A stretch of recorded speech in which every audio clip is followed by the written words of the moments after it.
डुंगरीपाली रे आयन युक्त 2 विज्ञान कॉलेज प्रथम वार्षिक क्रीड़ा उत्सव अनुष्ठित। सूचना अनुसार आज अपराह्न प्राय 3:30 पर्यंत सुवर्णपुर जिला डुंगरीपाली ब्लॉक चेरुपाली आयन युक्त 2 विज्ञान कॉलेज प्रथम वार्षिक क्रीड़ा उत्सव डुंगरीपाली कॉलेज पड़िया अनुष्ठित हो जाइछि। एही अवसर में अनुष्ठित उद्घाटनी उत्सव में कॉलेज परिचालना मुख्य दुर्वासा बेहेरा अध्यक्षतार कॉलेज अध्यक्ष लव कुमार महाणा कार्यक्रम को संयोजना करथिले।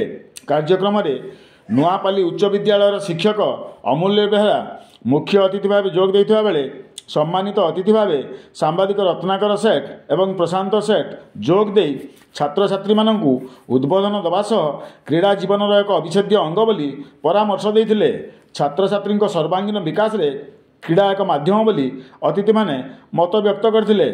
सहला उच्च विद्यालय पूर्वतन क्रीड़ा शिक्षक जितेन्द्रिय बुड़े विभिन्न इवेंट परिचालन करथिबा बेले कॉलेज कर्मचारी महावीर महानंद, सुरेश कुमार भोई, राज सुंदर राणा, सत्य बाग, बबीता साहू, विवेकानंद साहू, प्रतीक्षा साहू, संचयिता बास, लिपुन प्रधान, नीलपना भोई प्रमुख सहयोग करथिले। तेबे 100-200 मीटर दौड़, गोला फिंगा, लंबडिया, उच्चडिया इत्यादि प्रतियोगिता अनुष्ठित होइथिबा बेले अतिथि माने कृति छात्र छात्री मानू पुरस्कार वितरण करथिले।